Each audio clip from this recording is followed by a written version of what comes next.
সন্ত ৰামপাল গুৰু মহাৰাজ হৈছে এনে এজন মহাপুৰুষ যিজনে নিজৰ সত্য ভক্তি, তত্ত্বজ্ঞান, কৰোণা আৰু সেৱাৰ বলত সমাজত এক নতুন আদৰ্শ বলবৎ কৰিছে। সন্ত ৰামপাল গুৰু মহাৰাজৰ নেতৃত্বত তেওঁৰ সকলো সৎলোক আশ্ৰমে কৰা বিস্ময়কৰ সমাজ কল্যাণমূলক কামে সমাজখনক সোণালী ভৱিষ্যতৰ এক নতুন আশা দেখুৱাইছে। সন্ত ৰামপাল গুৰু মহাৰাজৰ পৰা নাম দীক্ষা গ্ৰহণ কৰাৰ পিছত লাখ লাখ লোকৰ কৰ্কট ৰোগ, এইডছ আদি দুৰাৰোগ্য ৰোগ নিৰাময় হ'ল। সন্তজনাৰ জ্ঞানৰ পৰা অনুপ্ৰাণিত হৈ তেওঁৰ অনুগামীসকলে লাখ লাখ ইউনিট ৰক্তদান কৰে। সন্তজনাই লাখ লাখ ভগ্নী কন্যাৰ যৌতুকমুক্ত বিয়াৰ আয়োজন কৰালে। সন্তজনাই লাখ লাখ মানুহক ড্ৰাগছ আসক্তিৰ পৰা মুক্ত কৰিলে। কোটি কোটি ধ্বংসপ্ৰাপ্ত পৰিয়াল শান্তিত লাগিল। সন্তজনাৰ আশ্ৰমত সমাৱেশৰ সময়ত বিনামূলীয়া চকুৰ চিকিৎসা আৰু দন্ত চিকিৎসাৰ ব্যৱস্থা কৰা হয়। সন্ত ৰামপাল গুৰু মহাৰাজৰ দ্বাৰা পৰিৱেশ সুৰক্ষাৰ উদ্দেশ্যে সময়ে সময়ে বৃহৎ পৰিসৰত বৃক্ষৰোপণ কৰা হয়। সন্তজনাই আৰ্তজনক তাৎক্ষণিক সকাহ দিবলৈ এম্বুলেন্স সেৱা আৰম্ভ কৰিছে। সন্তজনাই তেওঁৰ অনুগামীসকলক তেওঁলোকৰ শৰীৰ দান কৰিবলৈ অনুপ্ৰাণিত কৰে, যাতে মানৱতাৰ সেৱা আৰু চিকিৎসা ক্ষেত্ৰত উন্নতি কৰিব পৰা যায়। সন্ত ৰামপাল গুৰু মহাৰাজৰ সকলো আশ্ৰমত প্ৰতিদিনে বিনামূলীয়া ধৰ্মভোজৰ আয়োজন কৰা হয়, য'ত প্ৰতিবাৰেই প্ৰতিটো জাতি, প্ৰতিটো ধৰ্মৰ মানুহে একেলগে বহি ভোজন কৰে।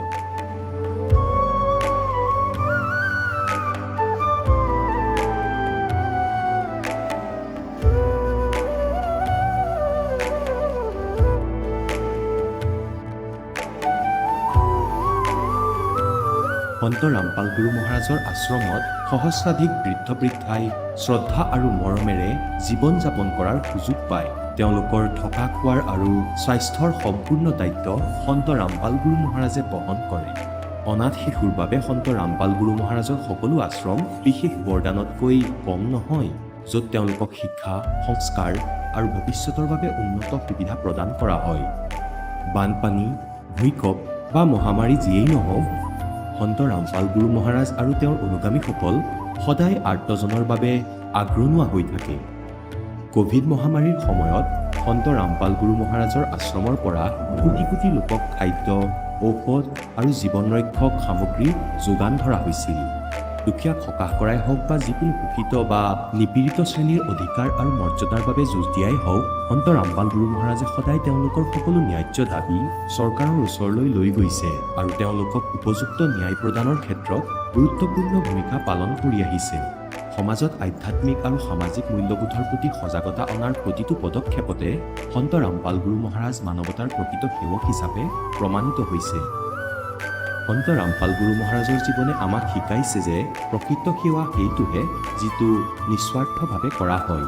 আহক আমিও এই মহান সন্তজনৰ এই মহান সেৱাৰ কামত যোগ দিম আৰু সন্ত ৰামপাল গুৰু মহাৰাজৰ পৰা নাম দীক্ষা লৈ আমাৰ জীৱন ধন্য কৰি তোলোঁ।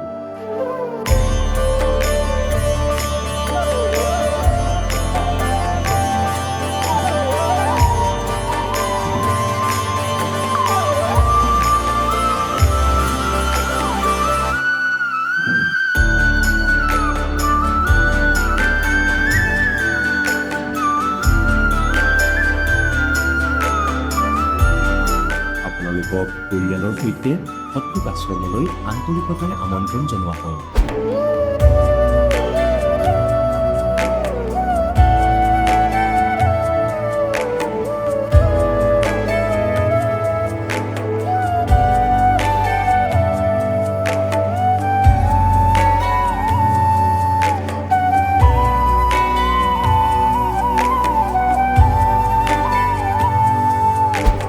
গীতাত ভগৱানে নিজেই অৰ্জুনক কৈ আছে, তুমি সেই পৰমেশ্বৰৰ শৰণত যোৱা, তাৰ বাবে সেই সন্তৰ ওচৰলৈ যোৱা যিজন তত্ত্বদৰ্শী। একেদৰে হজৰত মুহাম্মদৰ আল্লাহে তেওঁক কৈছে যে আন কোনোবা পূৰ্ণ পৰমাত্মা আছে, তেওঁক পাবলৈ সেই তত্ত্বদৰ্শী সন্তজনক বিচাৰি লোৱা। সেইজন প্ৰভু কোন? এই কথা জানিবলৈ অনুগ্ৰহ কৰি অৱশ্যেই শুনক জগতগুৰু তত্ত্বদৰ্শী সন্ত ৰামপাল গুৰু মহাৰাজৰ অমৃত বচন, সকলো পবিত্ৰ ধৰ্মৰ পবিত্ৰ শাস্ত্ৰৰ আধাৰত। নমস্কাৰ ছাৰ। নমস্কাৰ ছাৰ। ছাৰ কি নাম হয় আপোনাৰ? ৰাজীৱ দাস, ৰাজীৱ দাস, আপুনি ক'ৰ পৰা আহিছে? জিলা হাৰদৈ, গাঁও হৰিলৈ। ছাৰ, সন্ত ৰামপালদেৱ মহাৰাজৰ পৰা আপুনি নাম দীক্ষা কেতিয়া ল'লে? 18 তাৰিখ এপ্ৰিল মাহ 2014। ছাৰ, সন্ত ৰামপালদেৱ মহাৰাজৰ পৰা নাম দীক্ষা লোৱাৰ আগত আপুনি কিবা ভক্তি সাধনা কৰিছিলেনে? হয় ছাৰ, ভক্তি কৰিছিলোঁ মই। দুৰ্গা মাৰ ভক্তি কৰিছিলোঁ, নৱৰাত্ৰিত লঘোণ দিছিলোঁ, দৰ্শনৰ বাবে গৈছিলোঁ তীৰ্থত। তেন্তে আপুনি সন্ত ৰামপালদেৱ মহাৰাজৰ শৰণলৈ অহাৰ কাৰণ কি?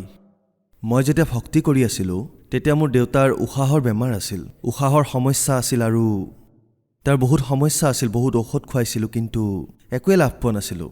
তেতিয়া আমি সকলো বাদ দিছিলোঁ যে আমি আৰু কাৰো ভক্তি নকৰোঁ। আমি ইমান দেৱী দেৱতাৰ পূজা কৰিছিলোঁ কিন্তু তথাপিও আমি ইমান কষ্ট পাই আছিলোঁ। আমি বহুত চিন্তাত পৰিছিলোঁ একেবাৰে। কেতিয়াবা কাৰোবাৰ ঘৰত 10-5 টকা খুজিব গ'লেও তেওঁলোকে মানা কৰি দিছিল। কেৱল খাম বেছি আমাৰ দেউতাই বজাৰৰ পৰা চব্জি আনিছিলে। আমাৰ স্থিতি ইমান বেয়া আছিল। মোৰ দাদাৰ বিয়াৰ 6 দিন আগতে মোৰ এক্সিডেণ্ট এটা হ'ল। মোৰ ভতিজাই গাড়ী চলাই আছিলে, বাইক, 4 চকীয়াৰ লগত এক্সিডেণ্ট হৈছিলে। মোৰ ভৰি ভাঙি গৈছিলে আৰু ঘৰত বিয়া আছিল। এতিয়া কি হ'ব বুলি সকলোৱে চিন্তা কৰি আছিল। তাৰ মানুহবোৰে এনেকৈ কৈছিল যে এই যি দুজন বাইকত আহিছিলে নাবাচিব চাগে। আমাৰ 2 চকীয়াখন একেবাৰে ভাঙি গৈছিলে আৰু হেণ্ডেলডাল মোৰ ভতিজাৰ পেটত সোমাই গৈছিলে আৰু মই 4 হুইলাৰখনত খুন্দা খোৱাৰ পিছত খেতিত গৈ পৰিলোগে। যেতিয়া চেতনা আহিল মই থিয় হ'ব পৰা নাছিলোঁ। যেতিয়া মই ঘৰলৈ ফোন কৰিলোঁ, ঘৰৰ মানুহ আহি মোক চিকিৎসা কৰাব নিলে আৰু ডক্টৰে মোৰ ভৰিত ৰড লগাই দিলে। ৰডডাল লগোৱাৰ পিছত তেওঁলোকে ক'লে যে যিমান পাৰে কেলছিয়ামৰ বস্তু খোৱা, ননভেজ খোৱা। মই বহুত খালোঁ কিন্তু তাৰ পৰা মই একো লাভ পোৱা নাছিলোঁ। মই লাঠি ধৰি খোজকাঢ়িছিলোঁ। তাৰপিছত আমি দিল্লী আহিলোঁ। দিল্লীতো চিকিৎসা কৰালোঁ। মোৰ মাৰ স্বাস্থ্য ইমান বেয়া আছিল যে ডক্টৰৰ তাত যাওঁতে কৈছে মাৰ লিভাৰ বেয়া হৈছে, আলচাৰ হোৱা বুলি কৈছিল। তেওঁ কিবা খালেও পেটত নৰৈছিলে, এঢোক পানী খালেও বমি কৰি দিছিলে। এনেকৈ থাকোঁতে তেওঁ 3 মাহলৈকে একো খোৱা নাছিলে। তাৰপিছত এজন ভগতদেৱ আহিল। ভগতজনে দাদাক কিতাপ এখন দিছিল আৰু মোক সুধিলে যে আপোনালোকক কিতাপ এখন দিছিলোঁ, সেইখন পঢ়িলেনে? তেতিয়া মই ক'লোঁ মোকতো একো কিতাপ দিয়া নাই আপুনি। তেওঁ সুধিলে যে ইয়াত আন কোনোবাও দোকান দিয়ে নেকি? মই ক'লোঁ যে হয়, মোৰ দাদা আছে, তেওঁ দোকান দিয়ে। তেতিয়া ক'লে যে তেওঁক গৈ সুধিবা সেই কিতাপখন ক'ত। যেতিয়া মই ঘৰলৈ গৈ কিতাপখনৰ কথা সুধিলোঁ দাদাক, তেতিয়া সেই কিতাপখন দিলে আৰু মই পঢ়িলোঁ। মাজে মাজে সন্ত ৰামপালদেৱ মহাৰাজৰ সৎসংগ শুনিবলৈ ল'লোঁ। মাৰ মনতো এনেকুৱা ধাৰণা আহিল। মায়ে ক'লে যে আমি গুৰু ধৰিব লাগিব। মই মাক ক'লোঁ যে মা, যদিহে গুৰু ধৰিব লাগে তেনেহ'লে গুৰু সন্ত ৰামপালদেৱ মহাৰাজে কয় যে আন একো কৰাৰ প্ৰয়োজন নাই, নাম ল'লেই হ'ল, নাম ল'লেই সুস্থ হৈ যাবা। আমি দুখীয়া আছিলোঁ, চিকিৎসাও কৰাব পৰা নাছিলোঁ। মই ক'লোঁ ঠিক আছে মা, তেন্তে তালৈকে যাওঁ। সতলোক আশ্ৰমলৈ গৈ আমি সন্ত ৰামপালদেৱ মহাৰাজৰ পৰা নাম দীক্ষা ল'লোঁ। ছাৰ, আপুনি কোৱা অনুসৰি আপোনাৰ ওপৰত বহুত বিপদ আহিছিল। তেন্তে সন্ত ৰামপালদেৱ মহাৰাজৰ পৰা নাম দীক্ষা লোৱাৰ পিছত আপুনি কিবা লাভ প্ৰাপ্ত কৰিলেনে? হয় ভগত, আমাৰ বহুত লাভ হৈছে। নাম লোৱাৰ আগতে আমাৰ একোৱেই নাছিলে, কিন্তু যেতিয়া নাম ল'লোঁ মালিকৰ দয়াত 2 চকীয়া বাহনো পালোঁ। মাৰ গা প্ৰায় বেয়া হৈ থাকে, মায়েও কয় যে সৎসংগও যাব লাগে। তেতিয়া সন্ত ৰামপালদেৱ মহাৰাজৰ কৃপাত বেটাৰী ৰিক্সা এখনো হ'ল আৰু কিছুদিন পিছত কি হ'ল, মুক্তিদাতা সন্ত ৰামপালদেৱ মহাৰাজৰ কৃপাত আমি 4 চকীয়া লোৱাৰ কথা ভাবিলোঁ ঘৰত। 4 চকীয়া ল'বলৈ মোৰ 2 লাখ টকাও নাছিলে হাতত, কিন্তু মুক্তিদাতাৰ দয়াত 11 লাখ টকাৰ আমি গাড়ী ল'লোঁ, আৰ্টিগা। আৰু মোৰ মাৰো বহুত সমস্যা আছিলে, কিবা খালে বমি কৰি দিছিলে, পানীও খাব পৰা নাছিলে তেওঁ। ডক্টৰে এইটো কৈছিল যে এওঁৰ আলচাৰ আছে আৰু লিভাৰো বেয়া হৈছে এওঁৰ। ইয়াত সঞ্জয় গান্ধী দিল্লীত এজন ডাক্তৰ আছে, তেখেতে সন্ত ৰামপালদেৱ মহাৰাজৰ পৰা নাম লৈ থৈছে। তেওঁক মই লগত লৈ গ'লোঁ ডক্টৰৰ লগত কথা পাতিবলৈ। ডক্টৰে সকলো কথা ক'লে যে এওঁ কেৱল কেইদিনমান জীয়াই থাকিব, ঘৰলৈ লৈ যাওক। এওঁৰ লিভাৰো বেয়া হৈছে, কিডনীত ইনফেকশ্যন আছে। তাৰপিছত তাৰ পৰা জিবি পন্থলৈ লিখি দিলে। জিবি পন্থলৈ আমি লৈ গ'লোঁ। জিবি পন্থত তেওঁৰ এনেই এণ্ডস্কপিত তেওঁৰ নম্বৰ 40তহে আছিল, কিন্তু আমি সোনকালে পালোঁ নম্বৰ। এণ্ডস্কপি কৰাত তেওঁৰ একোৱেই নাহিল, নৰ্মেলে আহিল, কিন্তু তেওঁ খোৱা বোৱা কৰা নাছিল। মই ঘৰলৈ লৈ আহিলোঁ চিধা। ঘৰলৈ অনাৰ পিছত মই ক'লোঁ যে একো কৰিব নালাগে, এতিয়া যি হয় হ'ব, মুক্তিদাতা সন্ত ৰামপালদেৱ মহাৰাজৰ ওপৰত এৰি দিয়া, কেৱল তেওঁৱে ঠিক কৰিব পাৰিব। মই মাক এইটোৱে কৈছিলোঁ যে ব'লা সন্ত ৰামপালদেৱ মহাৰাজৰ ওচৰলৈ যাওঁ। মুণ্ডকা আশ্ৰম এখন বনোৱা আছিলে। এজন অট'বালাই ক'লে দিল্লীত এখন সঞ্জীৱন হস্পিটেল আছে, আপুনি তালৈ লৈ যাওক, তাতে ঠিক হৈ যাব। আমি তালৈ লৈ গ'লোঁ। মালিকৰ দয়াত একেবাৰে কম টকাতে চিকিৎসা কৰালোঁ আৰু ঠিক হৈ গ'ল। সন্ত ৰামপালদেৱ মহাৰাজে এটা ৰাস্তা দেখুৱালে যে তালৈ লৈ যোৱা। ডাঙৰ হস্পিটেলতে ঠিক নহ'ল, সৰু হস্পিটেলত কেনেকৈ হ'ব? আপুনি এই ৰিপৰ্ট চাব পাৰে, এয়া মোৰ মাৰ ৰিপৰ্ট। ডক্টৰে কৈ দিছিলে যে এওঁৰ আলচাৰ আছে, লিভাৰ বেয়া হৈছে এওঁৰ, আৰু শৰীৰত ইনফেকশ্যন আছে এওঁৰ। আৰু একো দৰৱেও কাম দিয়া নাছিল। কিন্তু যেতিয়াৰ পৰা মই সন্ত ৰামপালদেৱ মহাৰাজক প্ৰাৰ্থনা কৰিব ধৰিলোঁ তেতিয়াৰ পৰা ঔষধে কাম কৰিব ধৰিলে। আৰু লাহে লাহে আজি তেওঁ আমাৰ লগতে আছে। মই দেখুৱাব পাৰোঁ তেওঁৰ সকলোবোৰ ৰিপৰ্ট মোৰ লগত আছে, ক'ত ক'ত চিকিৎসা কৰাইছিলোঁ। এয়া জি.বি. পান্থ হস্পিটেলৰ। মই তাতো চিকিৎসা কৰাইছিলোঁ, তাতো একো আৰাম পোৱা নাছিল। এয়া সঞ্জীৱন হস্পিটেলৰ। আৰু এয়া মহাৰাজা আগ্ৰেছেনৰ হয়, যিখন প্ৰাইভেট। তাত সাধাৰণ মানুহে বহুত কমেই চিকিৎসা কৰায়, কিন্তু আমি চেষ্টা কৰিছিলোঁ। কিন্তু ক'তোৱে তেওঁ সুস্থ হোৱা নাছিল। সুস্থ হৈছে যদি কেৱল সন্ত ৰামপালদেৱ মহাৰাজৰ শৰণত থাকিয়ে সুস্থ হৈছে। নমস্কাৰ। নমস্কাৰ। আপোনাৰ পুত্ৰই কৈছে যে ডক্টৰে আপোনাৰ লিভাৰ ডেমেজ হোৱা বুলি কৈছিলে, আপোনাৰ আলচাৰ হৈছিলে আৰু শৰীৰত ইনফেকশ্যন আছিলে। আপুনি বহুত হস্পিটেলত চিকিৎসা কৰালে কিন্তু লাভ নহ'ল। তাৰপিছত আপুনি সন্ত ৰামপালদেৱ মহাৰাজৰ পৰা নাম দীক্ষা লোৱাৰ পিছত আপুনি ঠিক হ'ল। আপোনাৰ ল'ৰাই ঠিকেই কৈ আছেনে? হয়, সি ঠিকেই কৈ আছে। মোৰ পত্নী বহুত চিন্তাত আছিল, কৈছিলে যে আমাৰ ল'ৰা ছোৱালী হোৱা নাই। যাৰ যাৰ বিয়া হৈছিল সকলোৱে সুখবৰ শুনাই আছিলে তেওঁলোকৰ ল'ৰা ছোৱালী হৈছিল। গতিকে মোৰ পত্নী বহুত চিন্তাত আছিল। কিন্তু মই কৈছিলোঁ মালিক আছে, চিন্তা কৰিব নালাগে, ধৈৰ্য ধৰা, সকলো ঠিক হৈ যাব। সকলোবোৰ মালিকৰ ওপৰত এৰি দিব ক'লোঁ। সৎসংগ, সন্ত ৰামপালদেৱ মহাৰাজৰ সৎসংগ শুনিছিলে আৰু এতিয়াও শুনে। তাই সৎসংগলৈ গৈছিলে। তাতে তাইৰ সৎসংগ সমাপ্ত হোৱাৰ পিছত তাতে ধৰ্মভোজ কৰাৰ পিছত তাইৰ টোপনি লাগিলে আৰু তাতে শুই পৰিল। সন্ত ৰামপালদেৱ মহাৰাজে দৰ্শন দিলে আৰু ক'লে যে তুমি মা হ'বলৈ ওলাইছা, যোৱা পৰীক্ষা কৰি লোৱাগৈ। তেতিয়া মোৰ পত্নীয়ে ক'লে যে মই এনেকুৱা সপোন দেখিছোঁ। তেতিয়া মই ক'লোঁ মালিক আছে, সপোন কিয়, বাস্তৱো হ'ব পাৰে। কথাটো মই এৰি দিলোঁ। 1 মাহ গুচি গ'ল, তাৰপিছত 2য় মাহ আহিল। আকৌ ক'লে যে চেকআপ কৰাই লওঁ। মই ক'লোঁ ঠিক আছে তেন্তে। আৰু যেতিয়া চেকআপ কৰালোঁ সেইটো কথা সঁচা ওলাল যে তাই মাক হ'ব ওলাইছে। গতিকে তেতিয়া তাইৰ বিশ্বাস বাঢ়ি গ'ল যে হয় এইটো সপোন নাছিল, বাস্তৱেই আছিল। তেতিয়া মই ক'লোঁ ভগৱান সন্ত ৰামপালদেৱ মহাৰাজক তুমি সাধাৰণ বুলি ভাবিছা নেকি? তেওঁ আমাক ইমান লাভ দিছে, তেওঁৰ বাবে আজি আমি জীৱিত। তেওঁ নাথাকিলে জীয়াই নাথাকিলোঁ হয়। তাৰপিছত যোৱা মংগলবাৰৰ কথা, 8 তাৰিখৰ মোৰ ভতিজা আহিছিল গাঁৱৰ পৰা। মই তাক উঠাবলৈ গৈছিলোঁ মেজিকত, য়েছ ব্লকত। তেতিয়া মেজিকৰ ড্ৰাইভাৰে মোৰ ভৰিত চকা উঠাই দিছিলে বেগেৰে। তাক বহাই মই কথা পাতি আছিলোঁ আৰু পিছৰ চকাৰ ফালে মোৰ ভৰিখন আছিল। কথা পাতি থাকোঁতে সি ইমান বেগেৰে ষ্টাৰ্ট কৰি দিলে, চকা পাৰ হৈ গ'ল। মই থিয়টো হৈ আছিলোঁ কিন্তু ভাবিছিলোঁ যে মোৰ ভৰিখন ভাঙিল। মালিকৰ দয়াত যেতিয়া আঙুলিটো লৰাই চালোঁ ঠিকে আছে, কোনো সমস্যা নহ'ল। এতিয়ালৈকে মই ঠিকে আছোঁ। যেতিয়াৰ পৰা মই নাম লৈছোঁ তেতিয়াৰ পৰা গাড়ীও আছে, 4 হুইলাৰো আছে। মোৰ তাত ঘৰো নাছিলে, কিন্তু মালিকৰ দয়াৰে মাটি কিনিলোঁ, 4 লাখ টকাৰ মাটি কিনিলোঁ আৰু 3 মহলীয়া ডাঙৰ ঘৰ বনালোঁ। হৰদৈত আছে, ৰামদেৱ চকত আছে সেই ঘৰ। ছাৰ, আপুনি সন্ত ৰামপালদেৱ মহাৰাজৰ পৰা নাম দীক্ষা লোৱাৰ পিছত বহুত লাভপ্ৰাপ্ত কৰিলে। যিসকল শ্ৰদ্ধালু দৰ্শকে আপোনাক চাই আছে তেওঁলোকক আপুনি কি ক'ব বিচাৰিব? মই এইটোৱে ক'ম যে আপোনালোক সন্ত ৰামপালদেৱ মহাৰাজৰ শৰণলৈ আহক। আপোনালোকৰ যিবোৰ বেমাৰ আছে, আপোনালোক যি চিন্তাত আছে, সেই চিন্তা শেষ হ'ব আৰু সুখী হ'ব। সাধনা চেনেলত সৎসংগ চাওক 7:30 বজাত আৰু জ্ঞান গংগা কিতাপ লৈ গৈ পঢ়ক, আপোনাৰো লাভ হ'ব। ধন্যবাদ ছাৰ। সচ্চাই। এতিয়া জগতগুৰু তত্ত্বদৰ্শী সন্ত ৰামপাল গুৰু মহাৰাজৰ সৎসংগৰ মাধ্যমেৰে সেই অদ্বিতীয় আধ্যাত্মিক জ্ঞানৰ বিষয়ে জানি লওঁ, যাৰ মাধ্যমেৰে আপোনালোকেও প্ৰাপ্ত কৰিব পাৰিব এনেকুৱা আধ্যাত্মিক, মানসিক আৰু ভৌতিক সুখ যি এতিয়ালৈকে কেৱল আপোনালোকে মীৰাবাই, ধ্ৰুৱ, প্ৰহ্লাদ আদি কেইজনমান ভক্তৰ জীৱন কথাতহে শুনিছে। এতিয়া শুনক তত্ত্বদৰ্শী সন্তৰ সৈতে শাস্ত্ৰ অনুকূল ভক্তি সৎসংগ, এনেকুৱা অদ্বিতীয় আধ্যাত্মিক জ্ঞান যাৰ প্ৰমাণ আছে সকলো ধৰ্মৰ সকলো পবিত্ৰ শাস্ত্ৰত। পুণ্যাত্মাসকল, এই দাসে যি বচন কৰি আছে ইয়াত বহুত মহত্ব আছে আৰু সত্যৰ সৈতে পৰিপূৰ্ণ। আজিৰ পৰা 50,000 বছৰ আগতে আপুনি আগৰ ইতিহাস চাওক। লাখ লাখ বছৰ হৈ গ'ল এই সৃষ্টিৰ। এই চতুৰ যুগৰ কোনেও নিজৰ জ্ঞান নাগৰিকে শিক্ষাৰ পৰা নহয়, নিজৰ সৎ নীতিৰে উপাৰ্জন কৰি নিজৰ পৰিয়াল পোষণেই কৰিছিলে। এটা বৰ্গৰ ব্ৰাহ্মণ বৰ্গক এটা বিশেষ সেই ডিউটি দিয়া হৈছিলে যে আপোনালোকে সেই সদগ্ৰন্থবোৰ পঢ়ক, শিক্ষা গ্ৰহণ কৰক, তাৰপিছত আমাক কওক। গতিকে তেওঁলোকে সদগ্ৰন্থবোৰ পঢ়ি যি বুজিছিলে ঠিক তেনেকৈয়ে সাধাৰণ ব্যক্তিসকলক কৈছিলে। এনেইটো অলপ চলপ শিক্ষা আছিলে, কিন্তু তাৰ বাবে এটা চিম্পল জ্ঞানকেই আধাৰ বনোৱা হৈছিলে। আজিকালিৰ যে এই শিক্ষা নাছিলে, আপোনালোকে দেখি আছে যে আমাৰ ককা আজোককা 7টা বেৰিৰ কথা জানো, কাৰো এই আখৰৰ জ্ঞান নাছিলে। আমাৰ কিন্তু সুখী আছিলে, আৰামত আছিলে, সৎ নীতিৰে বাস কৰিছিল, কোনো কষ্ট হোৱা নাছিল, না মায়াৰ কোনো লোভ আছিলে যি আজি আছে সকলোৰে। গতিকে পৰমাত্মাই আপোনালোকক সেইবাবেই শিক্ষিত কৰা নাছিলে যে এই শিক্ষাই বেইমান বনাই দিয়ে, আপোনাৰ ভিতৰত অহংকাৰৰ সৃষ্টি কৰি দিয়ে। এটা ডাঙৰ পোষ্ট প্ৰাপ্ত কৰিলে কোনোবাই অধিকাৰী হ'লে অহংকাৰী হৈ যায়। কালি যদি পেৰালাইচিছ হয় তেতিয়া তেওঁৰ মুখেদি মাখি ওলোৱা সোমোৱা কৰে, ক'ত গ'ল সি, ক'ত গ'ল সি, অযথা কাম। গতিকে যেতিয়ালৈকে জীৱই নিজৰ সামৰ্থ্যৰ কথা নাজানিব তেতিয়ালৈকে ঠগ খাই থাকিব।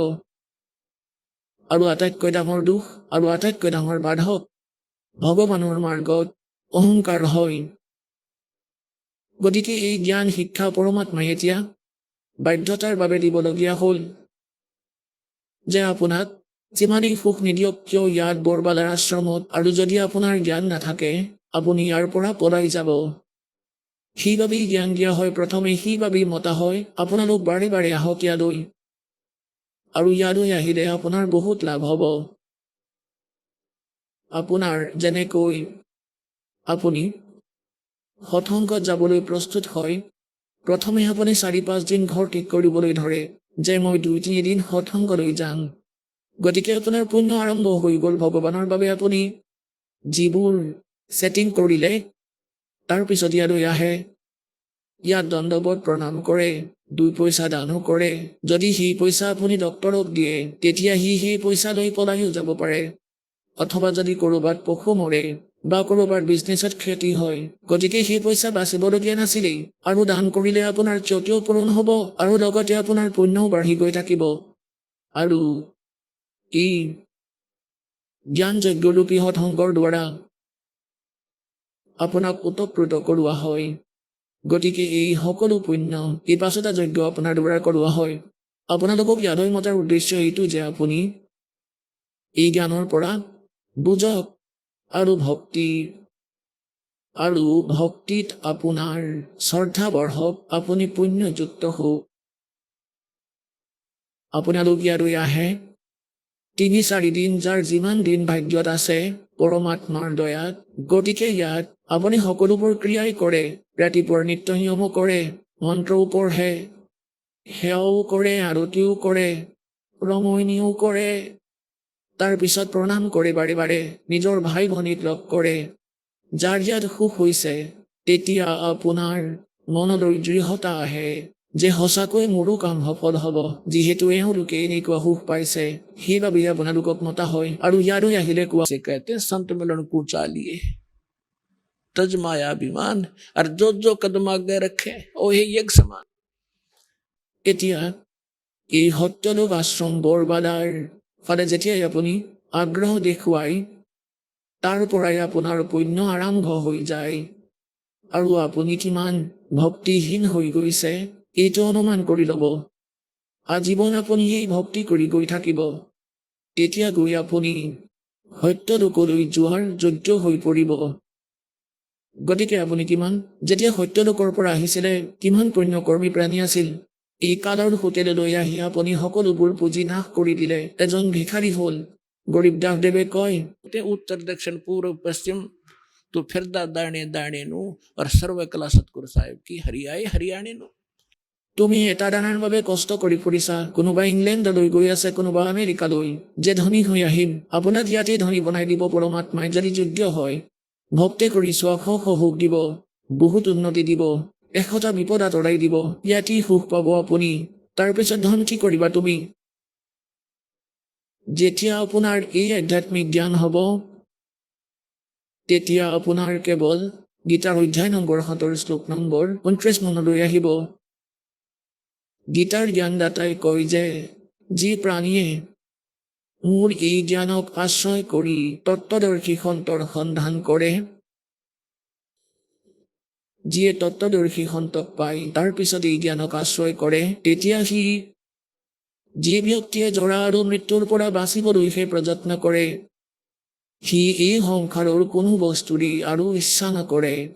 জৰা মানে বৃদ্ধাৱস্থাৰ কষ্ট আৰু মৰণ মানে মৃত্যু। এতিয়া ভগৱাত্মাসকল জোৰ দিব আপোনালোকে আধ্যাত্মিক মাৰ্গৰ ফালে। মায়াটো বহুত গোটালে আপুনি, আৰু ইয়াত কোনো মহাজন নহয়। আৰবপতি চাই লোৱা তেওঁৰ কমচে কম এক আৰু পইচা থাকিলে দুই আৰু মানটো ধাৰি থাকে। আমি দেখা পাওঁ 4টা ফেক্টৰী আছে তেওঁৰ, কিন্তু মেণ্টেল অৱস্থা তেওঁৰ ইমান বেয়া হয়, সপোনতো সুখ নাই সেই মানুহৰ। গতিকে আপুনি এইফালে বেছি ধ্যান দিব লাগিব, ভগৱানৰ ফালে। এই মাৰ্গত আপুনি আগবাঢ়িব লাগিব। আপুনি ইয়াত কি কাৰ বাবে কষ্ট কৰি আছে? परमात्मा कहे सर्व सोने की लंका थी वह रावण से रणधीरम, एक पलक में राज विराजी जम के पड़े जंजीरम। ही সমগ্ৰ লংকাই সোণৰ বনাইছিলে, কিন্তু 1 গ্ৰাম সোণো সি লগত নিব নোৱাৰিলে। গতিকে আমাৰ এই জ্ঞান হ'ল গীতাৰ অধ্যায় নম্বৰ 7:29 নম্বৰ শ্লোকত কৈছে যে যিয়ে জৰা আৰু মৃত্যুৰ পৰা বাচিবলৈ প্ৰযত্ন কৰি আছে আৰু কোনো বস্তুৰে ইচ্ছা নাৰাখে, তেওঁ সেই পৰমাত্মাৰ লগত, তৎব্ৰহ্মৰ লগত আৰু সমগ্ৰ আধ্যাত্মিক জ্ঞানৰ লগত আৰু সকলো কৰ্মৰ সৈতে পৰিচিত। তেওঁহে মন দৃঢ় হ'ব, এই কালৰ জালৰ পৰা বাচিবলৈ চেষ্টা কৰিব, যাৰ সম্পূৰ্ণ জ্ঞান হ'ব। কবিৰ চাহেবে কয়, ज्ञान संपूर्ण होया नहीं और हृदय नहीं छदाया तो इस देखा देखी भक्ति का रंग नहीं ठहरावे। যি সকল শিষ্য আছিলে সকলোৱে পলাই গ'ল, ভগৱানক চিনি নাপালে, কাৰণ তেওঁলোকৰ জ্ঞান নাছিলে। আৰু আজি জ্ঞান দিলে ভগৱানে, প্ৰমাণ দি এনেকৈ পৰিচিত কৰাইছে, আপুনি ইয়াৰ পৰা লৰচৰ হ'ব নোৱাৰিব। আপোনালোকে এই বৰবালা আশ্ৰম এনেকুৱা যেন দেখিব, যেতিয়া আপোনাৰ বুদ্ধিয়ে ঠিকেই কাম কৰিব আৰু জ্ঞান আধাৰ হ'ব। বন্দী छोड़ दयाल जी तुम तक हमारी दौड़े, जैसे काग जहाज का अब सूझे और नठोरे। যেনেকৈ আগৰ সময়ত যেতিয়া সাগৰীয় জাহাজ আছিলে, আগৰ সময়ত দিশসূচক একেবাৰে সাধাৰণ টেম্পৰেৰী আছিল। নৰ্থ চাউথ পলৰ বিষয়েহে কৈছিল। হিয়ালৈ ওলাই গৈছিলে গধূলি ৰাতিৰ সময়ত, তেতিয়া জাহাজত কাউৰী বহি পৰিছিলে। যেতিয়া ৰাতিপুৱা সকলোৱে উঠি সকলোৱে খানা খায়, তেতিয়া কিছু টুকুৰা বাহিৰত পেলাই দিয়ে। জাহাজৰ এটা গ্ৰাউণ্ড থাকে, গতিকে কাউৰীয়ে সেই লালসাতে গুচি যায়। ৰাতি 200-250 কিলোমিটাৰ সমুদ্ৰীয় জাহাজ গুচি যায়। গতিকে যেতিয়া যাওঁতে ৰাতিপুৱা হয়, তেতিয়া তাৰে যিজন ড্ৰাইভাৰ থাকে, চালক জাহাজৰ, তেওঁ এইটো চেক কৰিব বিচাৰিছিলে ৰাতিপুৱা উঠি আমাৰ দিশ ঠিকেই আছেনে নাই। কাৰণ যিবোৰ দিশসূচক আছিলে নৰ্থ চাউথৰ যি চুম্বকীয়, সেইবোৰ কিছুমান চুম্বকীয় শিলৰ বাবে ডিষ্টাৰ্ব হৈ গৈছিলে। এতিয়া সেইটো পৰীক্ষা কৰাৰ বাবে তেওঁলোকে এটা উপায় উলিয়াইছিলে যে কাউৰী উৰুৱাই দিছিলে, সিহঁতক উৰিবলৈ বাধ্য কৰি দিছিলে। যিকেইটা জাহাজত বহি গৈছিল সিহঁতক শিল পাথৰ মাৰি উৰিবলৈ বাধ্য কৰাই দিছিলে। কাউৰীক এনেকুৱা এটা কলা দি থৈছে ভগৱানে যে সি দিশ নাপাহৰে, যি দিশেৰে সি গৈছিলে। গতিকে সি নিজৰ ঘৰৰ ফালেই উৰে, চিধা ষ্ট্ৰেইট, যাৰ দ্বাৰা জাহাজৰ চালকে সেই ইনষ্ট্ৰুমেণ্টৰ পৰীক্ষা কৰি লয় ভুল নে শুদ্ধ। ভুল হ'লে দিশ ছেট কৰি দিয়ে জাহাজৰ, আৰু কিছু সময়ৰ পিছত কাউৰী উৰি অলপ দূৰলৈ গুচি যায়, 1000-2000 ফুট। আৰু যেতিয়া সি ক'তো একো স্থানেই নেদেখে, ক'ত গৈ সি উৰি বহিব, শেষত আকৌ উৰি আহি আকৌ সেই জাহাজখনেই দেখা পায়, তাৰ জীৱন ৰক্ষা কৰা। নহ'লে আন ঠাইত বহিলে ডুবি মৰিলে হয়, কাৰণ সাগৰ। গতিকে সি উভতি আহি জাহাজতেই শৰণ ল'বলগীয়া হয়, আন ক'তোৱেই স্থান দেখা নাপায় য'ত সি নিজকে বচাব পাৰে। গতিকে পৰমাত্মাই কয়, যেতিয়া আপোনাৰ জ্ঞান হ'ব, আপোনালোকে এনেকৈ ক'ব, বন্দী छोड़ दयाल जी तुम तक हमारी दौड़े, जैसे काग जहाज का अब सूझत और नठोरे। নকৰিসকলেতো কেতিয়াবা এইটো কৈ দিয়ে, কেতিয়াবা সেইটো কৈ দিয়ে, কিন্তু যেতিয়া আপোনাৰ জ্ঞান হ'ব সিহঁতৰ নামানে। সি লাগিলে আপোনাকে নামানক। গতিকে প্ৰসংগ চলি আছে, পৰমাত্মাই আপোনাক জ্ঞান দিয়ে, আপোনাক জ্ঞানেৰে পৰিপূৰ্ণ কৰোৱা হয়। ইয়াত হৈ মাটি প্ৰজেক্টৰ বনাই দিছে ভগৱানে, টিভি চেনেল বনাই দিলে, মোবাইল দিলে নিজৰ সন্তানসকলৰ বাবে। এতিয়া পুণ্যাত্মাসকল, সমগ্ৰ পৃথিৱীতে পৰমাত্মাৰ সন্তান আছে। পৰমাত্মাই যাৰ দ্বাৰাই হওক আৱিষ্কাৰ কৰালে, আমেৰিকানসকলৰ দ্বাৰাই হওক বা জাৰ্মান জাপানীসকলৰ দ্বাৰা বা ইংৰাজসকলৰ দ্বাৰা, এইবোৰ সমগ্ৰ বিশ্বৰে কামত আহিলে। যি বৰ্তমানত যি আপোনালোকে দেখি আছে, যাক বৈজ্ঞানিক উন্নতি বুলি ধৰা হয়, উন্নতি, এতিয়া ইয়াত বিচাৰ কৰাৰ কথা হ'ল যে সকলোৱে পৰমাত্মাৰেই সন্তান আৰু নিজৰ সন্তানসকলৰ বাবে নিজৰ বুদ্ধি দি সকলোকে কৃতাৰ্থ কৰে। গতিকে ই সকলো য'ৰে পৰা নহওক পৰমাত্মাই দয়া কৰিলে। আজি চাওক, আপোনালোকে গধূলি পৰমাত্মাৰ সৎসংগত শুনিছিলে যে পৰমেশ্বৰে 600 বছৰ আগতে কৈছিলে যে কলিযুগৰ যেতিয়া 5500 বছৰ অতিক্ৰম হ'ব, 5505 বছৰ অতিক্ৰম হ'ব, তাৰ পিছতহে ষ্টাৰ্ট হ'ব মোৰ সেই কাৰ্য। সেই সময়ত নিজৰ দাসক পঠিয়াম আৰু তেওঁৰ ওচৰত সেই সত্য মন্ত্ৰ, সৎনাম আৰু সাৰনাম থাকিব, যাক প্ৰাপ্ত কৰি সমগ্ৰ বিশ্বই পাৰ হ'ব, সমগ্ৰ সৃষ্টি বিশ্ব পাৰ হ'ব আৰু সৃষ্টিৰ সমগ্ৰ প্ৰাণীয়ে নাম দীক্ষা ল'ব আৰু ভক্তি কৰিব, মুক্তি প্ৰাপ্ত কৰিব। এতিয়া চাওক, এতিয়ালৈ যলৈকে গৈছে, কোনো অফিচতে যাওক বা সম্পৰ্কীয়ৰ ঘৰলৈ, সকলো ঠাইতে নিজৰ ব্যৱহাৰিক কথা আপুনি শুনিবলৈ পাব। কোনোবাই ৰাজনীতিৰ কথা পাতি থাকিব, কোনোবাই আন কথা, কোনোবাই তাচ খেলি থাকিব বা আন কিবা। গতিকে এই প্ৰকাৰৰ সকলো, আপুনি যিকোনো এনেকুৱা ক্ষেত্ৰলৈ গৈ চাওক, তাত সকলোৰে হাহাকাৰ লাগি আছে, ৰামৰটো নামেই নলয়। ঠিক আছে, কিছুমান বিশেষ অনুষ্ঠান কৰে, তাত গৈ মূৰ দুৱাই অলপ প্ৰসাদ খাই আহে আৰু সেইটোৱে বহুত বুলি ভাবে। আমি ভাবো ঠিকেই, ভক্তি ইমানেই হয় চাগে। নহয়, কবিৰ চাহেবে কয় যে जिन हृदय सा सुमरिया ताको तैसा लाभ, ओसा प्यास ने भाग ही जब लग दसैनी आब। কুঁৱলী চেলেকি খালে পিয়াহ নপলায়, তাৰ বাবেতো ঘট ঘটকৈ 2-3 গিলাচ পানী খাব লাগিব, তেতিয়াহে তৃপ্ত হবা। আগতে আমি দান কৰিছিলোঁ, 100 টকা দিছিলোঁ আৰু সেইটো দিয়ে বহুত ফূৰ্তি কৰিছিলোঁ যে আমি বহুত দান দি দিলোঁ।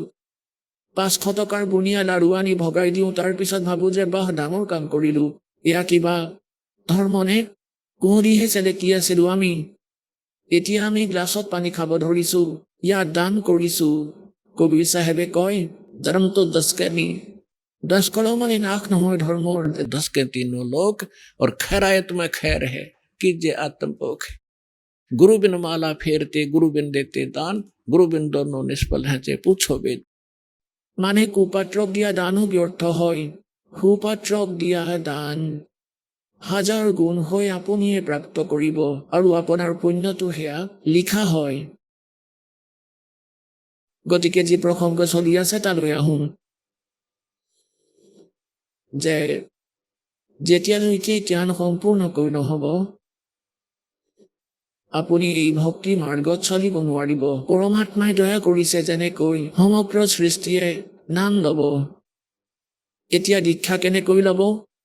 এতিয়া সকলোৰে বিচাৰ চাওক, দাসৰ বেছি এক্সপেৰিয়েঞ্চ আছে এই ভক্তি মাৰ্গত আগবঢ়াৰ।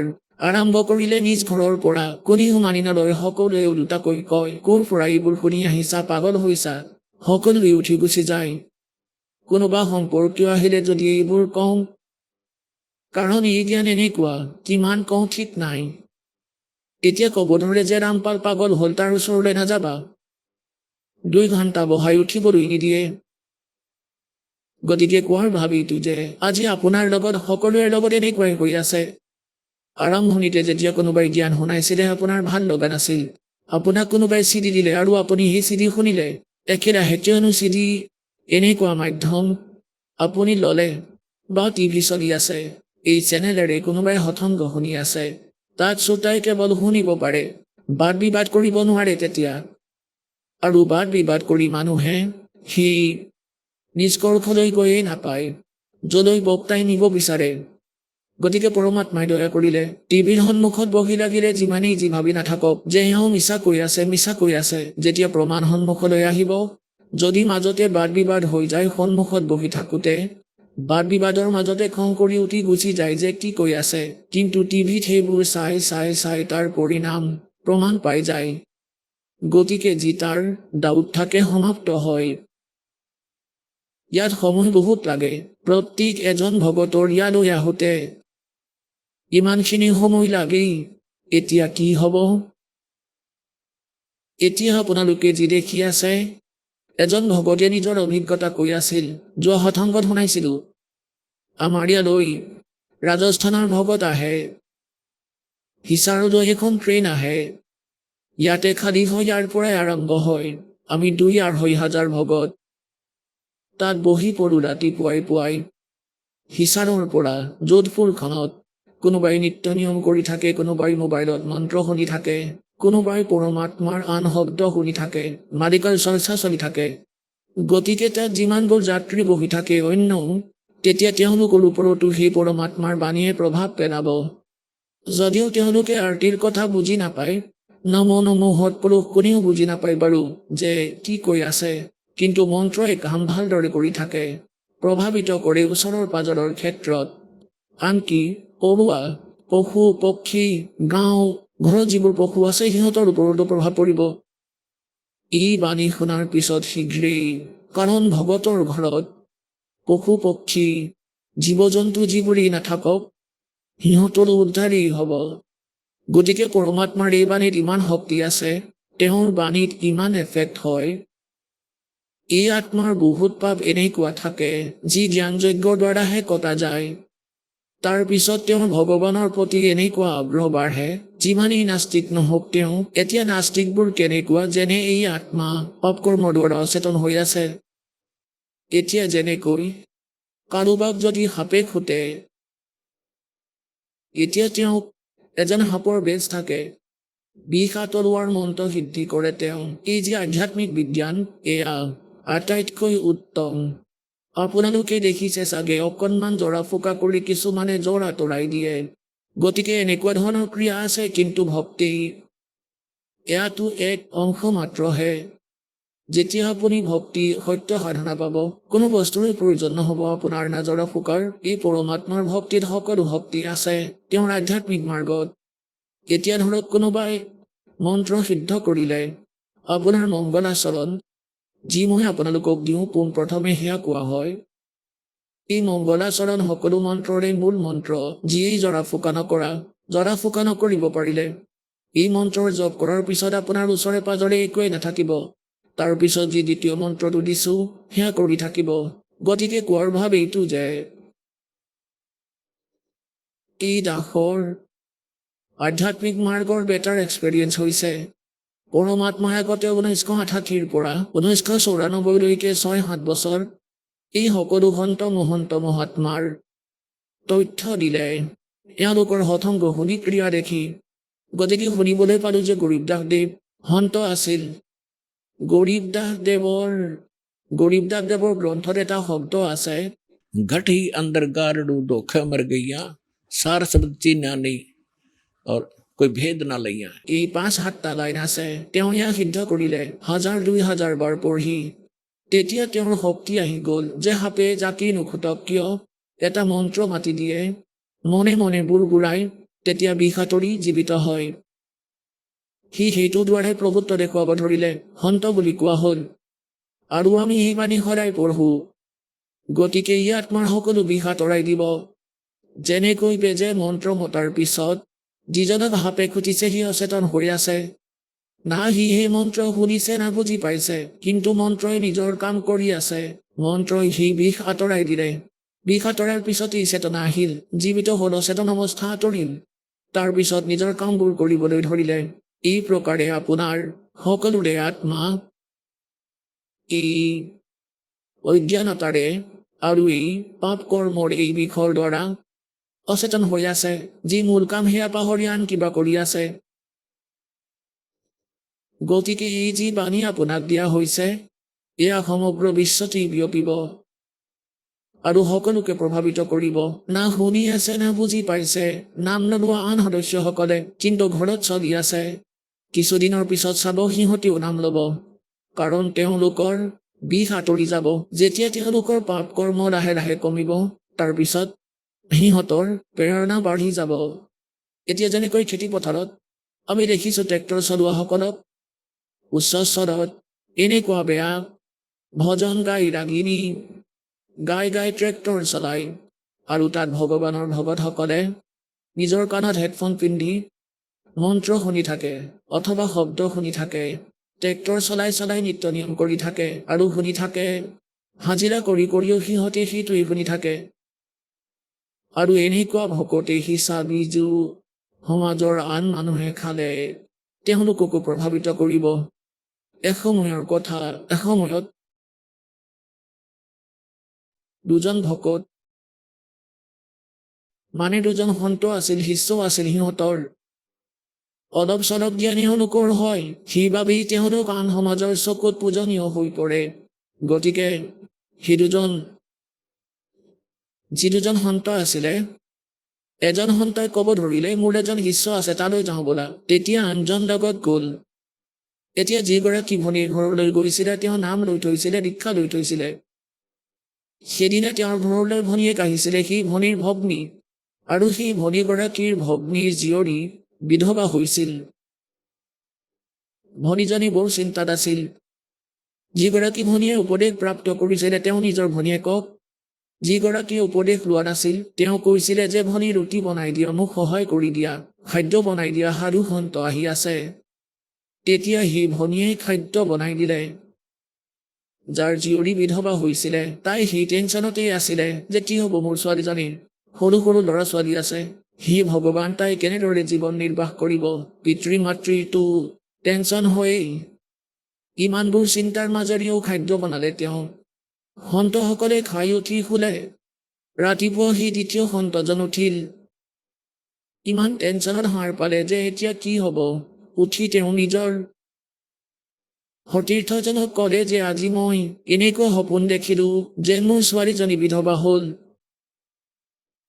আৰু এতিয়া তাইৰ কি হ'ব মই ছটফটাই আছিলো। যেতিয়া চকু মেল খালে শান্তি পালো। এতিয়া তেওঁ বুদ্ধিয়ক আছিলে, তেওঁ ক'লে নিজৰ মিত্ৰক যে এই পৰিয়ালত কাৰোবাৰ কিবা সমস্যা আছে নেকি। তেতিয়া ক'লে যে ময়ো নাজানো, সুধিব লাগিব। নিজৰ শিষ্যাজনীক মাতিলে যে পুত্ৰী, তোমালোকৰ কিবা সমস্যা হৈছে নেকি, ছোৱালীজনীৰ কিবা ক্ষতি হৈছে নেকি। তেতিয়া ক'লে যে মোৰতো একো হোৱা নাই, আপোনাৰ কৃপাত মোৰ ভনী আহিছে, তাইৰ ছোৱালীজনী বিধৱা হ'ল অলপতে, 10-15-20 দিন হ'ল তাই আহিছে। তেতিয়া সন্তজনে সুধিলে যে আমাৰ খাদ্য কোনে বনাইছিলেনো, ক'লে তাইয়ে বনাইছিল। তেতিয়া পুণ্যাত্মাসকল সেই ভনীজনে বনোৱা খাদ্যত তাইৰ বিচাৰ প্ৰৱেশ হ'ল। যেতিয়া সেই সন্তজনে সেয়া খালে তেওঁলোকৰতো প্ৰভাৱ পৰিল। গতিকে এই প্ৰকাৰে ভাল বচন, ভাল জ্ঞান, ভাল বাণী যিয়ে যেনেকুৱা যেনে যতি ক্ৰিয়া নকৰক তেওঁৰ ভিতৰত প্ৰৱেশ কৰিব। যেনে কোনো মহাজন বহি বহি মন্ত্ৰ কৰি আছে আৰু কামনো কি আছে, বাণী লৈ আহে নিজৰ ভগৱানৰ। দোকানী বা কোনো বনোৱা যাৰ যি কাম সেয়া কৰি থাকে, তেতিয়া কি হ'ব যে তাৰ বস্তুবোৰৰ ওপৰতো প্ৰভাৱ পৰিব, যিয়ে কিনি নিব সিহঁতৰ ওপৰতো প্ৰভাৱ পৰিব। এই প্ৰকাৰে আমাৰ সকলোৰে আত্মাৰ ওপৰত পাপ কৰ্মৰে যে অচেতন হৈ আছে সেয়া জাগিব, তাৰপিছত ভজনাত লাগিব।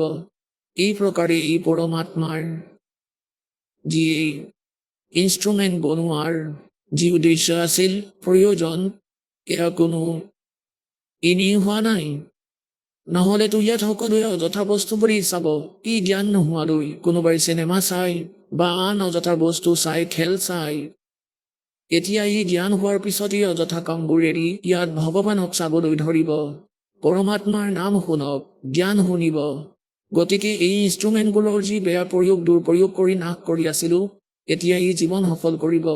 গতিকে পৰমেশ্বৰ আপোনালোকক এই দাসে কি ক'ব বিচাৰিছে, পৰমেশ্বৰৰ এই জ্ঞানৰ মাধ্যমেৰে যে আপোনালোক যিদিনাৰ পৰা দীক্ষিত হৈ যায়, সিদিনাৰ পৰা মানৱ জীৱন আৰম্ভ হৈ যায়।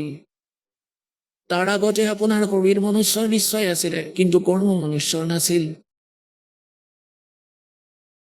সকলো সদগ্ৰন্থ, সকলো সন্ত আৰু পৰমাত্মাই নিজেই আহি কয় যে এই মনুষ্য জীৱনৰ প্ৰাপ্তি আপোনাক কেৱল পৰমাত্মা প্ৰাপ্ত কৰোৱাৰ বাবে আৰু বৃদ্ধাৱস্থা আৰু মৃত্যুৰ পৰা বচোৱাৰ বাবেই প্ৰাপ্ত হয়। আপোনাৰ জ্ঞান সম্পূৰ্ণকৈ নহয়। আৰু সাংসাৰিক লোকৰ পৰা যি ট্ৰেইনিং পায় তাত দৃঢ় হৈয়েই যায়। ঘৰ বনাই লোৱা পুত্ৰ, সি ল'ৰাজনো দুইছোৱা কেইদিনমান আগতে চাকৰি পাইছিলে, এতিয়া 2টা ঘৰ বনালে। গতিকে আমাৰো সি ইনজেকশ্যন লাগি যায়। তাৰপিছত আমি সেই টাৰ্গেট লৈ আগবাঢ়ো, চাকৰি অথবা বিজনেছৰ। ঘৰ বনাওঁ, প্লট লওঁ, গাড়ী এখন লওঁ, ভাল। তাৰপিছত 1 মিনিটতে মৃত্যু হৈ যায়, ঘৰ আৰু গাড়ী তেনেকৈ পৰি থাকে। কবিৰ চাহেবে কয়, ৰাম নাম কড়ুৱা লাগে, राम नाम कड़वा लागे ये मीठे लगे दाम, दुविधा में दोनों गए भाई माया मिली ना राम। পুণ্যাত্মাসকল, ই আধ্যাত্মিক মাৰ্গৰ সৈতে যেতিয়া পৰিচিত হ'ব, তেতিয়া আপোনাৰ কোনো প্ৰকাৰৰে শংকা ডাউট নাথাকিব। যেনেকৈ আপোনালোকৰ সেইটোৱেই জ্ঞান হয়, সেইটোৱেই প্ৰমাণ পায়, সেইটোৱেই উদাহৰণ হয়, যি বাৰে বাৰে গোটেই বছৰটো শুনোৱা হয়। আৰু আপোনাৰ আত্মাই এই জ্ঞান আৰু প্ৰমাণ যিমান বাৰী শুনে সিমান বাৰী ভাল পায়। গতিকে আপুনি সুস্থ।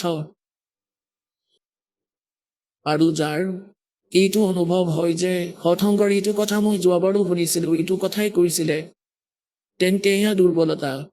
আপোনাৰ উইকনেছ আত্মাক প্ৰৱেশ কৰিছে। যেনেকৈ এজন সুস্থ ব্যক্তি, ই ৰাতিপুৱাই আহাৰ কৰে, ৰুটি একেই হয়, দালি চব্জি অলপ বেলেগ হ'ব পাৰে। আহক আমি এতিয়া সেই শ্ৰদ্ধালুসকলৰ অনুভৱবোৰ জানো, যিসকলে জগতগুৰু তত্ত্বদৰ্শী সন্ত ৰামপাল গুৰু মহাৰাজৰ পৰা দীক্ষা প্ৰাপ্ত কৰিছে তথা তেওঁ কোৱা ভক্তি মাৰ্গ এওঁলোকে অৱলম্বন কৰি আছে। নমস্কাৰ ছাৰ। নমস্কাৰ, ছাৰ কি নাম আপোনাৰ? শ্ৰী বিধান চন্দ্ৰ পাল, ছাৰ আপুনি ক'ৰ পৰা আহিছে? যোৰহাট ডিষ্ট্ৰিক্ট, অসম। আপুনি সন্ত ৰামপাল গুৰু মহাৰাজৰ পৰা নাম দীক্ষা কেতিয়া লৈছিল? 27/9/2022। তেখেতৰ পৰা নাম দীক্ষা লোৱাৰ আগতে আপুনি কেনেধৰণৰ ভক্তি সাধনা কৰিছিল? তেতিয়া মই তেখেতৰ পৰা নাম দীক্ষা লোৱাৰ আগত মই অনুকূল গুৰুৰ নাম দীক্ষা লৈছিলোঁ। আৰু সেই সাধনা আপুনি কিমান বছৰ ধৰি কৰিছিল? 2 বছৰমান কৰিছিলোঁ। আৰু সেই সাধনা আপুনি কেনেধৰণে কৰিছিল অলপ কওকচোন বুজাই। এইটো কিবা আপোনাৰ মন্ত্ৰ জপ কৰিব লাগে আৰু ইষ্টিপিটি বুলি ডেইলি 10 পইচা 1 টকা কিবা এটা থ'ব লাগে। 30 দিন থৈ সেইটো মনি অৰ্ডাৰ কৰি গুৰু আশ্ৰমত পঠিয়াব লাগে। সেই সাধনাৰ দ্বাৰা আপুনি কিবা লাভ পাইছিল নে? লাভ হোৱা নাই। বৰ্তমান যি আপুনি সন্ত ৰামপাল গুৰু মহাৰাজৰ পৰা নাম দীক্ষা লৈ ভক্তি সাধনা কৰি আছে, ইয়াৰ দ্বাৰা আপুনি কেনেধৰণৰ লাভ পাইছে? মই গুৰুজীৰ পৰা নাম দীক্ষা, সদগুৰু ৰামপালৰ পৰা নাম দীক্ষা লোৱাৰ পিছত মোৰ যিবিলাক বেমাৰ আছিলে, চুগাৰ আছিলে, ইউৰিক এচিড আছিলে, হাই প্ৰেছাৰ আছিলে, চকুৰ প্ৰব্লেম আছিলে, এটাকৈ চব নাইকিয়া হৈ গ'ল। বৰ্তমান একদম সুস্থ মই। আপুনি ডক্টৰৰ কাষলৈ গৈছিল নে? ডক্টৰৰ ওচৰত দেখুৱাইছিল নে আপোনাৰ যিবিলাক বেমাৰ আছিল, যি সমস্যা আছিলে? মই ডক্টৰৰ ওচৰত গৈছিলোঁ, কাৰণ ৰেগুলাৰ চেকআপ কৰি থাকোঁতো। তেতিয়া চেকআপতে গম পালোঁ যে মই কমপ্লিট নৰ্মাল, মোৰ কোনো এতিয়া প্ৰব্লেম নাই। মানে বেমাৰৰ বিষয়ে মানে ডক্টৰে মোক ক'লে যে আপোনাৰ এতিয়া কোনো বেমাৰ নাই, আপুনি নৰ্মাল এতিয়া। অন্য কিবা লাভ পাইছেনে আপুনি? অন্য লাভ আৰ্থিকভাৱেতো বহুত লাভ পাইছোঁ। ব্যৱসায় কৰি থাকোঁ মই। ব্যৱসায় এখন দোকান আছিলে, এতিয়া 2খন দোকান হ'ল। কৰ্মচাৰী নাছিলে, কৰ্মচাৰী ৰাখিছোঁ। এতিয়া পাৰ ডে মানে কি, মই যদি মেকানিকেল কাম কৰোঁ, মিনিমাম 500 টকা এটা মোৰ এক্সট্ৰা ইনকাম হৈ থাকে। দোকানৰ যিখিনি বস্তু বেছি ইনকাম কৰোঁ সেইটোতো আছেই। গতিকে গুৰুজী কৃপা হোৱাৰ কাৰণে মই এইটো কৰিব পাৰিছোঁ। এইটো নাম লোৱাৰ পাছৰ পৰা মোৰ লাভালাভবিলাক হৈ আছে আৰু হৈ গৈ আছে। আপুনি ক'লে যে আপুনি সন্ত ৰামপাল গুৰু মহাৰাজৰ পৰা নাম দীক্ষা লোৱাৰ পিছতে আপুনি শাৰীৰিকভাৱে আৰ্থিকভাৱে বিভিন্ন প্ৰকাৰে লাভ পাইছে। আপুনি পূৰ্বতে যি সাধনা কৰি আছিলে, অনুকূল ঠাকুৰতো আছিলে, আপুনি সেই সাধনা কৰি আপুনি সন্তুষ্ট নাছিল। বৰ্তমান আপুনি সন্ত ৰামপাল গুৰু মহাৰাজৰ দীক্ষা লৈ বিভিন্ন প্ৰকাৰে লাভ পালে। আপুনি আচলতে সন্ত ৰামপাল গুৰু মহাৰাজৰ শৰণলৈ কেনেকৈ আহিল? আমি মাজে মাজে পুথি পঢ়ি থাকোঁ। পুথি পঢ়ি থাকোঁতে এজনে দেখিলে যে মই খুব পুথি পঢ়ি থকা হেঁপাহ আছে, তো এজনে আমাৰ সন্ত ৰামপাল মহাৰাজৰ পুথি 4খন আনি দিলে পঢ়িবৰ কাৰণে। মই পঢ়ি পেলাই যেতিয়া পালোঁ যে মই গীতাৰ মাজে মই তত্ত্বজী চন্ত বিচাৰি ফুৰি আছিলোঁ গুৰু ধৰিবৰ কাৰণে। তেনেকৈ পোৱা নাই কাৰণে মই আপোনাৰ 78ৰ পৰা 22 চনলৈকে বিনা গুৰুত কিবা কিবি ভক্তি কৰি আছিলোঁ আৰু। তাৰপিছত এই পুথিত যেতিয়া এড্ৰেছ পালোঁ এড্ৰেছ মতে হাৰিয়ানাত ফোন কৰিলোঁ হৰিয়ানাৰ পৰা আমাৰ যোৰহাটৰ নামদান কেন্দ্ৰৰ এড্ৰেছ দিলে সেইমতে মই যোৰহাটৰ নামদান কেন্দ্ৰৰ পৰা 22 চনত মই প্ৰথম নাম দীক্ষা লৈছোঁ লোৱাৰ পিছৰ পৰা মোৰ লাভেই লাভ হৈ গৈ আছে গুৰুজীৰ যিটো নীতি নিয়ম দিছে চব ভালকৈ মানি মেলি চলি আছোঁ ছাৰ আমি শুনিছোঁ যে সন্ত ৰামপাল গুৰু মহাৰাজ হিছাৰ জেলত থকা বুলি আমি জানিব পাৰিছোঁ এজন সন্ত জেলত থকাৰ পিছতো আপোনালোকে তেখেতৰ পৰা নাম দীক্ষা লৈ উপকৃত হৈছে এইটো কেনেকৈ সম্ভৱ ছাৰ নামটো লৈছোঁ মই ভিডিঅ' কলিঙৰ থ্ৰু ইলেক্ট্ৰনিক ছিষ্টেমত কিন্তু গুৰুজী জেলত থাকিলেও গুৰুজী বাহিৰত আছে গুৰুজী বাহিৰত নাথাকিলে মোক যেনেকৈ ৰাতিপুৱা 4:30 বজাত মই বাথৰুমত যাওঁতে যিডাল সাপে মোক ডাচিবলৈ আছিলে গুৰুজীয়ে মোক আগতেই চেতাৱনী দিছে যে বেটা তুমি দৰ্জাখন খোলাৰ আগত লাইট জ্বলোৱা অন্ধকাৰত নোসোমাবা মই সোমাই গৈ তাৰ যিডাল সাপ দেখিলোঁ তো গুৰুজীয়ে দিয়া সতনামৰ মই যেতিয়া জপ কৰিলোঁ তেতিয়া সাপডাল ওলাই গুচি গ'ল কোনো হানি নহ'ল তো এইটো গুৰুজী যদি জেলত থাকিলেহেঁতেন তেতিয়া ইয়াত গুৰুজী কেনেকৈ আহিলে গুৰুজীয়ে আহি পেলাই এই কথাখিনি যে আকাশবাণীৰ দ্বাৰা যে মোক ক'লে কেনেকৈ ক'লে গুৰুজী জেলত থাকিতো মোক দেখি আছে মোৰ ঘৰত সাপ সোমাই আহিছে তেওঁক বক্তক সাপে মাৰিব তো মোক বাৰ চেতাৱনী দি আছে মইহে অকণমান উপলংঘা কৰিছিলোঁ যে কোনোবাই মোক এনেকৈ কৈ আছে কোনো মানুহ দেখা নাই আমি আচলতে কি কৰোঁ বিশ্বাস নকৰোঁ বিশ্বাস নথকাৰ কাৰণে ভক্তি নহয় মানুহৰ বিশ্বাসে ভক্তি আচল কথা তেওঁ যে ৰামপাল মহাৰাজ আমি গুৰু ৰূপে মানৱ ৰূপত দেখি আছোঁ তেওঁ যে পূৰ্ণ পৰমাত্মা চবে বিশ্বাসত ল'ব পৰা নাই তেওঁ যে কবিৰ তেওঁ যে ৰামপাল ৰূপ লৈ ইয়াত লীলা কৰি আছে তো কোনো গম নাপায় ভালকৈ তেওঁৰ ভক্তহে গম পাব তেওঁৰ ওপৰত ইয়াত বিশ্বত আৰু গুৰু নাই ছাৰ এইটো কেনেকৈ প্ৰমাণ কৰিব যে বৰ্তমান সন্ত ৰামপাল গুৰু মহাৰাজ এজন কবিৰ পৰমাত্মা অৱতাৰী পুৰুষ হয় তেখেতে যি বিধি আপোনালোকক প্ৰদান কৰি আছে যি সাধনাৰ দ্বাৰা আপোনালোকে উপকৃত হৈছে এইটো ক'ত প্ৰমাণ আছে যে সন্ত ৰামপাল গুৰু মহাৰাজ এজন তত্ত্বদৰ্শী সন্ত হয় আৰু তেখেতে বৰ্তমান সময়ত প্ৰকৃত সৎগুৰু হয় গীতা জ্ঞানদাতাই গীতাত যিটো জ্ঞানত কৈছে অৰ্জুনক যে তুমি পৰম সনাতন ধাম যোৱা পৰম সনাতন ধাম যাবলৈ তুমি শান্তি পাবা সুখত থাকিব পাৰিবা তেতিয়া তুমি তত্ত্বদৰ্শী সন্ত ধৰিব লাগিব তত্ত্বদৰ্শী সন্তজন আচল সন্ত কোন তাৰ পৰিচয় জানিবৰ কাৰণে অশ্বদম মানে আহত গছ বা পিপল গছৰ বিষয়ে তাৰ গুৰিৰ পৰা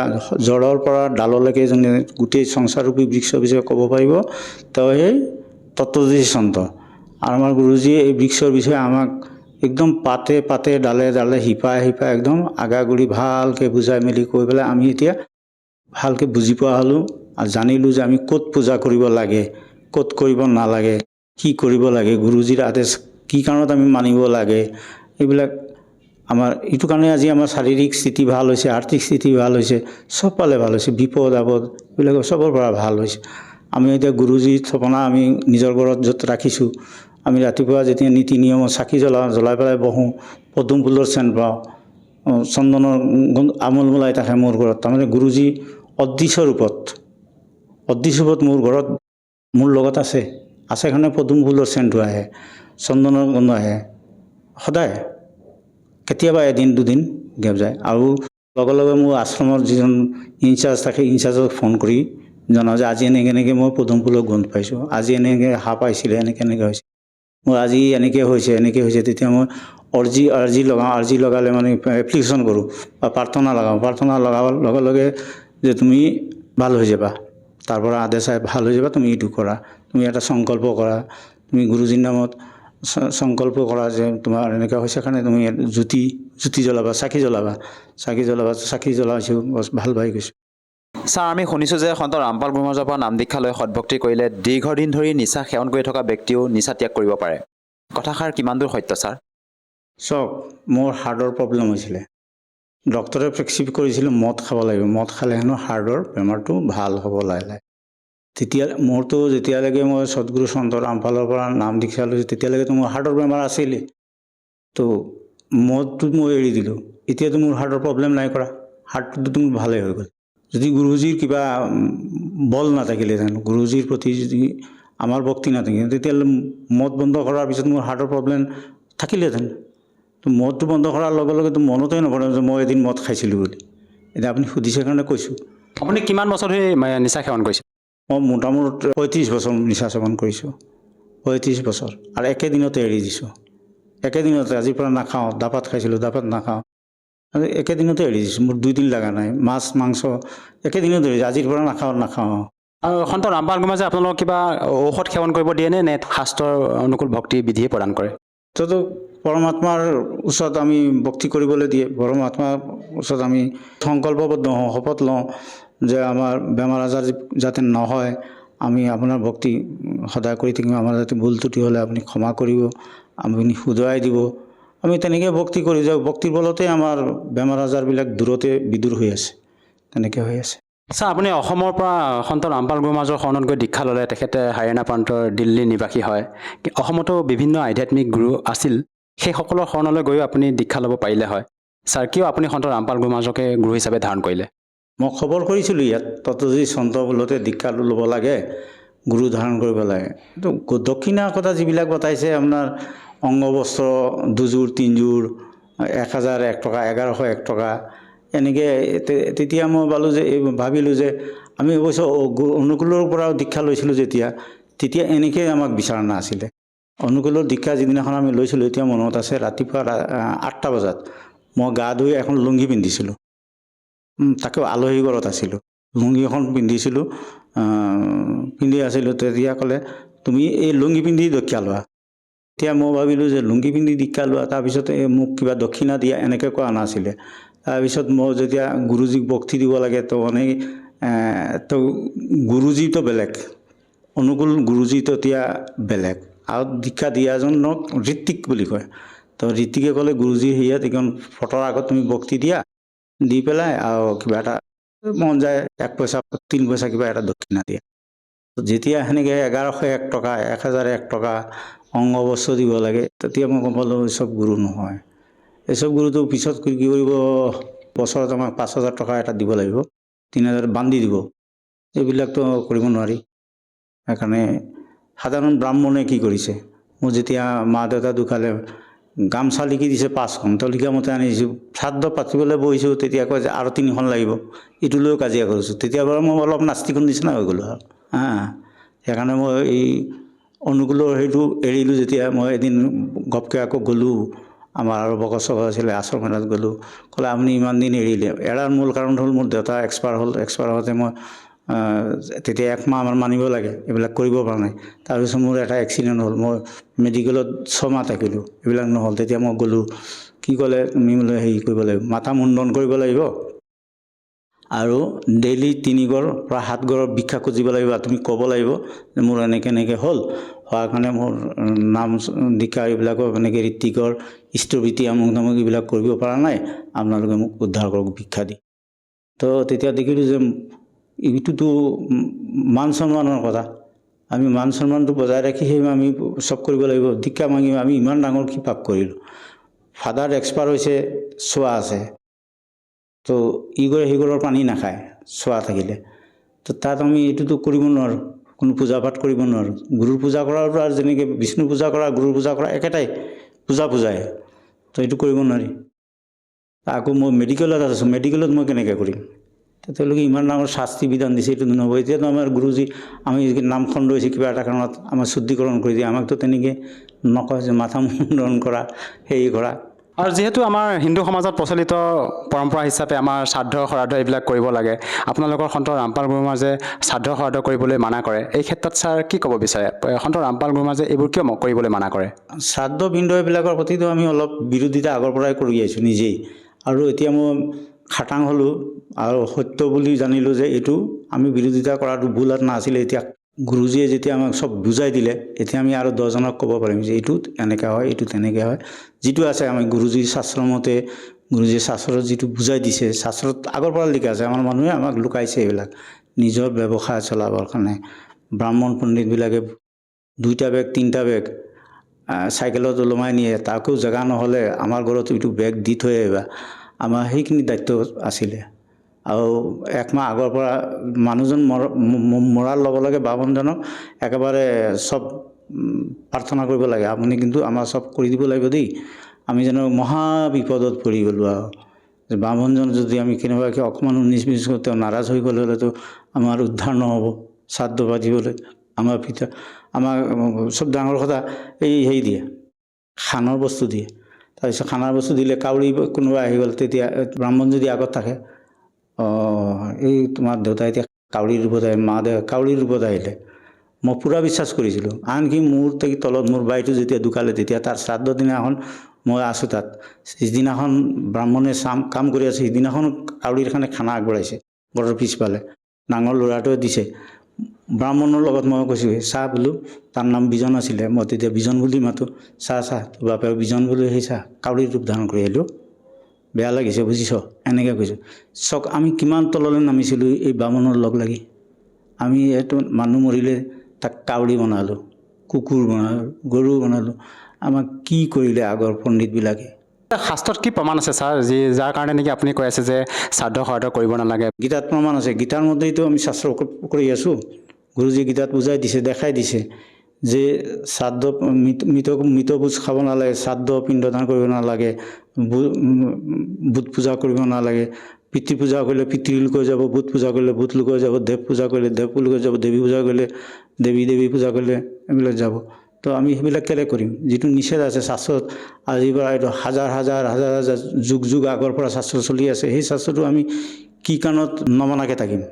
আমাক ভুলটো মূৰত সোমাইছে, আমি ইমান দিন ভুল আছিলোঁ, এতিয়া আমি দেখিছোঁ এইটো ভুল কৰি আছিলোঁ, এতিয়া শুদ্ধ পাইছোঁ। আমি এতিয়া শুদ্ধটো কৰিব লাগিব ন, আমি শুদ্ধটো কৰিব লাগিব, শুদ্ধ কৰ্ম কৰিব লাগিব, তেতিয়াহে হ'ব।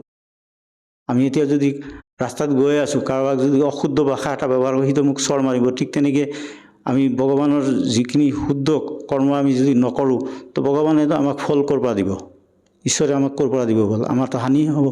কাৰণ আমি এতিয়া শুদ্ধ ভক্তি প্ৰাৰ্থনা কৰাৰ কাৰণে আমি শুদ্ধ শাস্ত্ৰ পাইছোঁ, এতিয়া শুদ্ধ ভক্তি পূজা কৰি গৈ আছোঁ। তাতে যদি কোনোবাই বাধা দিয়ে বা কোনোবাই আমাক গালিও দিয়ে, আমি এইটো পৰোৱা নকৰোঁ। ছাৰ, আপুনি সন্ত ৰামপাল গুৰু মহাৰাজৰ পৰা নাম দীক্ষা লৈ বিভিন্ন প্ৰকাৰে লাভ পালে। যিসকল দৰ্শকে আপোনাৰ টিভি স্ক্ৰীণত আজি প্ৰত্যক্ষ কৰি আছে, চাই আছে, সেই দৰ্শকসকলৰ ভিতৰতে কোনোবা এনেকুৱা হয়তো বহু লোক আছে যিসকলে নেকি বিভিন্ন সমস্যাত ভুগি আছে, বিভিন্ন মাৰাত্মক ৰোগত আক্ৰান্ত হৈ আছে। সেইসকল লোকক আপুনি উপকৃত হ'বৰ বাবে কি বাৰ্তা দিব বিচাৰে?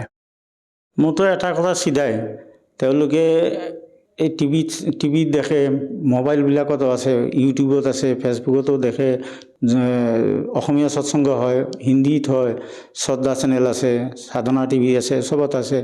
তাত চাই পেলাই গুৰুৰ বচনবিলাক শুনিব লাগে, বাণীবিলাক শুনিব লাগে। সত্যাসত্য প্ৰমাণ কৰিবৰ কাৰণে নিজৰ আজিকালি প্ৰায় মানুহৰ ঘৰত পবিত্ৰ পুথি, যেনেকৈ গীতাও থাকে, অন্য পুথিও থাকে, গৰুড় পুৰাণ থাকে, শিৱ পুৰাণো থাকে, দেৱী পুৰাণো থাকে, এইবিলাকৰ লগত মিলাওক, চাওক। তাৰপিছত ভক্তি কৰক।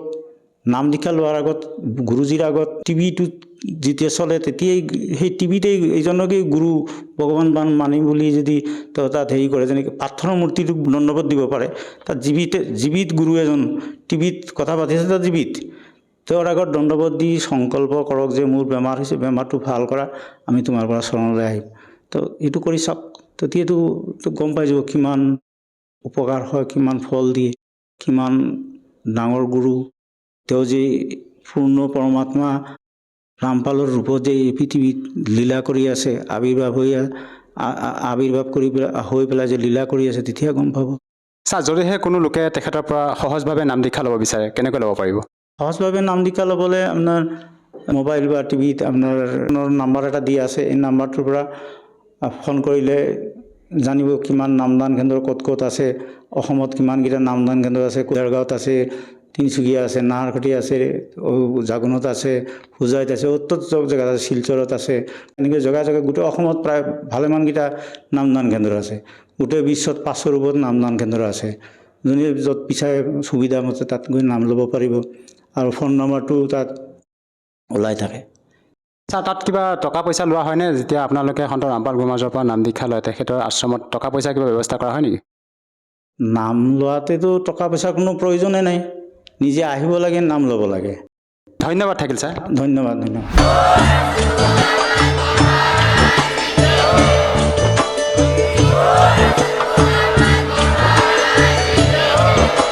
আপুনি শুনি আছিলে জগতগুৰু তত্ত্বদৰ্শী সন্ত ৰামপাল গুৰু মহাৰাজৰ মংগল প্ৰবচন।